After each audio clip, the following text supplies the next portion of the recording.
अकबर के काल के बारे में पढ़ा रहा था दोस्तों। ठीक है, अकबर के समय में जैसे बुलंद दरवाजा का निर्माण किया गया था। ओके, और अकबर जो था रज्मनामा जो किस भाषा में है, फारसी भाषा में लिखा था।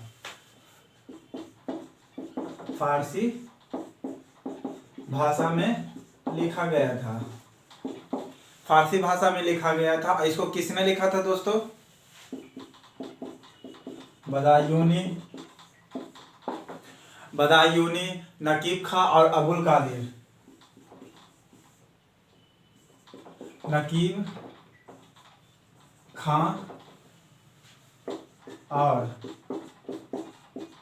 अबुल कादिर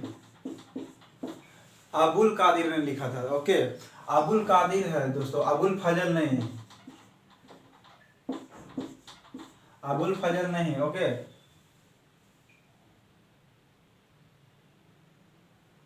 रज्मनामा जो फारसी भाषा में लिखा गया है। ओके, अबुल कादिर ने लिखा था। और ये किसके निर्देशन में हुआ था? फैजी के निर्देशन में हुआ था। किसके निर्देशन में हुआ था? फैजी के निर्देशन में। फैजी निर्देशन का मतलब ये हुआ कि वो डायरेक्टिव कर रहा था, बाकी लोग क्या कर रहा था, उसको लिख रहा था। यानी उसके निर्देशन में ही कोई, जैसे कि प्रारूप समिति में जैसे भीमराव अंबेडकर हुए थे कि वो क्या हेड थे कि क्या होना चाहिए, क्या नहीं होना चाहिए, कैसे होना चाहिए, किस प्रकार का सुधार होना चाहिए।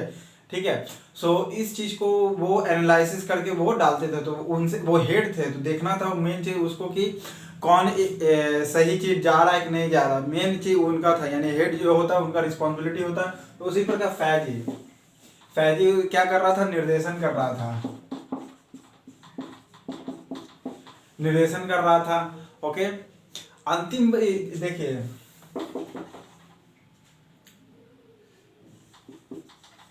स्टार्टिंग मुगल कौन था?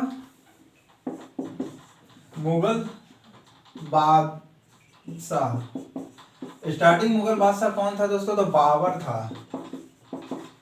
बाबर था, जिसका जन्म कब हुआ था? 1483 में। याद रखिएगा 1483। 1483 कब? 14 फरवरी को। 14 फरवरी 1483 को उज्बेकिस्तान में हुआ था जन्म। लेकिन ये मूल रूप से राजा कहाँ का था? फरगना का था। कहाँ का था? फरगना का था। ये बाबर था। और अंतिम मुगल बादशाह,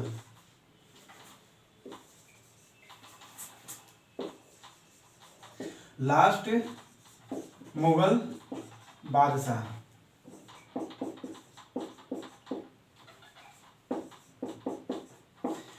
लास्ट मुगल बादशाह कौन था? तो बहादुर शाह जफर था।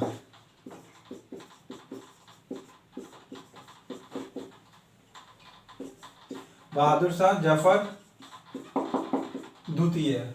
ठीक है, ये क्या किया था? भारतीय सिपाहियों का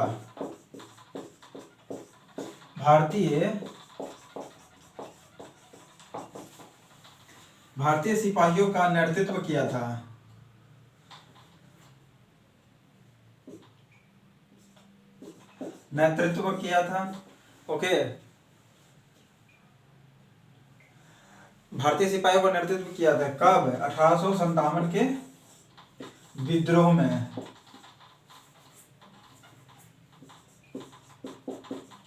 1857 के विद्रोह में भारतीय सिपाहियों का क्या किया था? साथ निभाया था। ये मशहूर शायर भी था। बहादुर शाह जो जफर थे, ये क्या थे? शायर भी थे। ओके, और ये 1782 से 1862 तक रहते। 1775 से लेकर के 82 तक, 1862 तक। ओके, ये कब से कब रहते हैं? 1775 से लेकर 1862 तक रहते हैं जीवित। और भारतीय सिपाहियों का नेतृत्व किया था। इनका मृत्यु कहाँ हुआ था? इनका बहादुर शाह जफर का मृत्यु हुआ था बर्मा में। मृत्यु हुआ था कहाँ, बर्मा में हुआ था, और जो आजकल क्या जाना जाता है, म्यांमार के नाम से जाना जाता है। इनका मृत्यु वहां हुआ था। क्या किया था, अंग्रेज लोग उसको पकड़ करके लास्ट में उनको भेज दिया था कहाँ, काला पानी का सजा दिया था, और उसे म्यांमार यानी बर्मा में जाके छोड़ दिया था। ओके, सो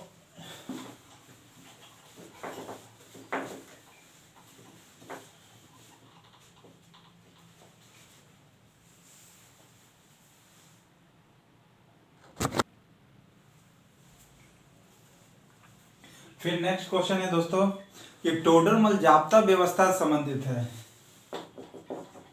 अकबर के दरबार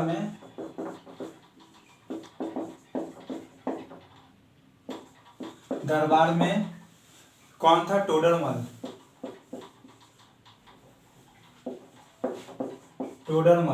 टोडरमल जो था दोस्तों, ये जाब्ता व्यवस्था से संबंधित था। ओके, जाब्ता व्यवस्था किससे संबंधित था, वो भू राजस्व से संबंधित था। जाब्ता व्यवस्था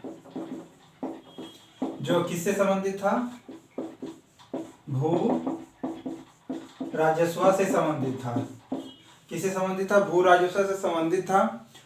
और ये इसी भू राजस्व यानी जाब्ता व्यवस्था का फॉलो किसने किया था,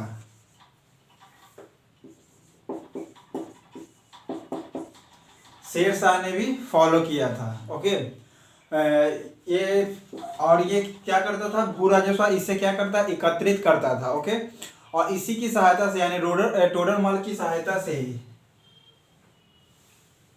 यानी टोडरमल की ही सहायता से,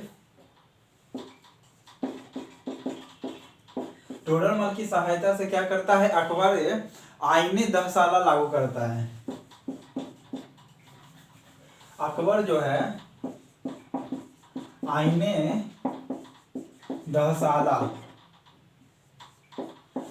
दहसाला व्यवस्था लागू करता है। ओके, सिस्टम, आईने व्यवस्था सिस्टम यानी लागू करता है टोडरमल की ही सहायता से। ओके, और अगर बोलता है दहसाला व्यवस्था किससे संबंधित है, तो आप बताइएगा किससे दोस्तों, तो अकबर से। ओके, ये अकबर से ही संबंधित है दहसाला व्यवस्था। और इबादत खाना कहाँ है,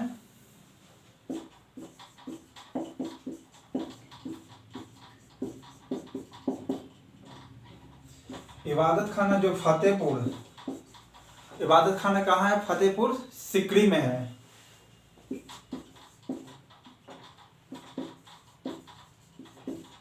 फतेहपुर सिकरी में है। ओके, और ये क्या था, मतलब दशहरा इबादत खाना क्या था, एक दोस्तों पूजा पाठ, सॉरी मतलब मीटिंग रूम था।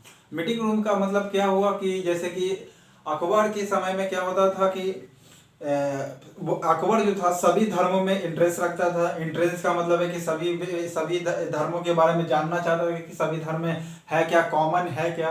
ओके, लेकिन सभी धर्म एक कम्युनिटी यही दिखा कि सभी धर्म में मानवता, प्रेम, भाईचारा ये सब है, शांति उनती है। ओके, सभी धर्म में यही दिखाई पड़ता है, ये अकबर को दिखा। इसीलिए क्या करता है ये, मतलब उसी रूम में क्या करता था, फतेहपुर मतलब इबादत जो खाना है, इबादत खाना में अपने गुरु के साथ ये मीटिंग वगैरह चर्चा करता ही था। तो इसी के साथ साथ मैंने अनेकों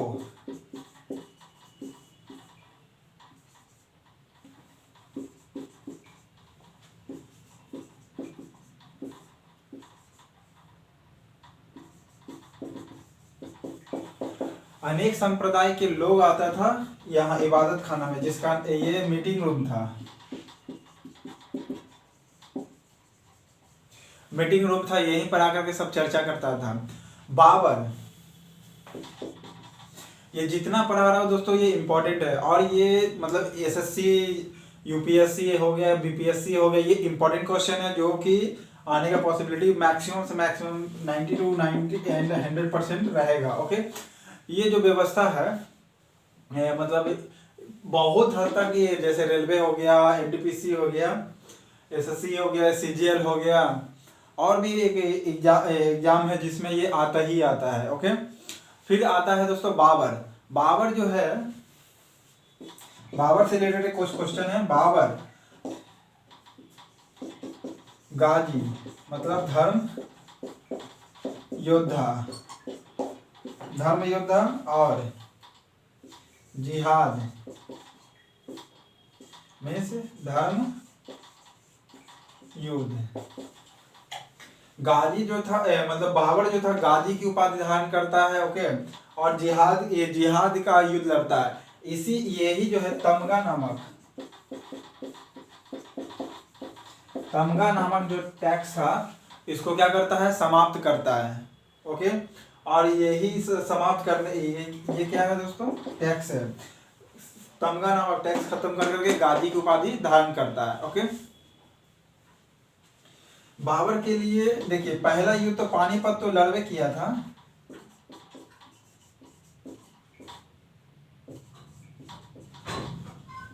पानीपत तो युद्ध लड़वे किया था, ओके। हालांकि ये पहला युद्ध था, पहला युद्ध भारत के लिए था, ओके, लेकिन इससे पहले ये और किसी से लड़ चुका है। पानीपत के बाद ये आ जाता है खानवा का युद्ध, खानवा का युद्ध। इस युद्ध से क्या होता है, मुगल वंश का समझिए एक स्ट्रॉन्ग स्टेबिलिटी आ जाता है। स्ट्रॉन्ग स्टेबिलिटी का मतलब जैसे एक पिलर है, पिलर में अब पूरा मजबूती आ जाता है, लाइक अगर कोई कच्चा रहा तो मजबूती नहीं रहता, लेकिन उसके बाद कुछ समय बाद होता है तो क्या होता है, वो पक्का हो जाता है। उसी पर का मतलब कि वो घटनाक्रम होने के बाद, कौन सा घटनाक्रम, तो खानवा के युद्ध में जो राणा सांगा के साथ होता है युद्ध,